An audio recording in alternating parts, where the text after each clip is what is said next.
புறத்தோட்டத்துல எல்லாத்தாலையும் road புறத்தாலையும் தண்ணி எடுக்கிறதாலையும் current எடுக்கிறதாலையும் மிச்சம் வறுமையோட எல்லாரும் மக்கள் இருக்கிறாங்க. இப்ப வீடு வளவு இல்லாதாக்கள் வீடு காட்டி இருக்கிற பாதை இல்லை.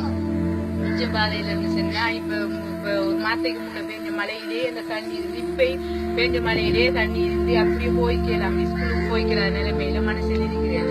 நாங்க பிரதேச சபையில ஒரு 10-15 கடிதம் கொடுத்தோம். அதுக்காக கடிதம் கொடுத்ததுக்கு மறுபடியும் வந்து பார்க்கல.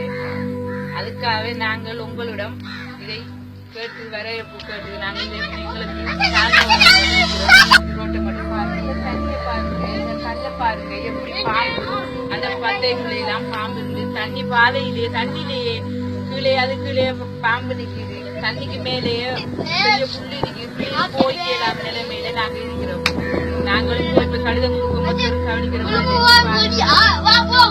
தண்ணி எப்படி பாதையில தண்ணி எல்லாம் மிதிக்கிறது எங்களுக்கு சரியான காவல். எங்க ரோட்டால எங்களுக்கு எங்களுக்கு பிள்ளையிலே வச்சுக்க பயத்துல நாங்க நைட்டுல தண்ணிய பக்கத்துல போறதால இருக்கு.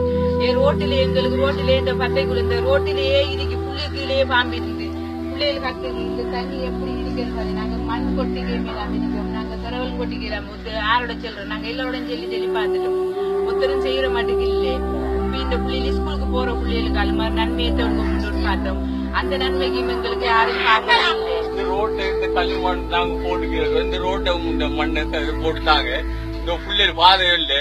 அவங்க இந்த மழை வெங்கி வெள்ளம் எல்லாம் வந்து இது பிள்ளைல கதையாட்டுக்கிறது. நாங்க ஊரா ரூட் வழியோம் வந்து பாருங்க சார். இந்த விவசாயிகளை நாங்க கடிதம் கொடுத்து வந்து பார்க்கவும் இல்லை. அவன் இந்த பிள்ளைய நாங்க என்ன செய்யறேன் நீங்க உங்க கண்ணால வந்து பாருங்க. கரண்டும் கூட நாங்க எங்க இது போட்டு செஞ்சு அவன் வந்து பாருங்க செய்யறேன்னு சொல்லி நீங்க உங்க கண்ணால வந்து பாருங்க.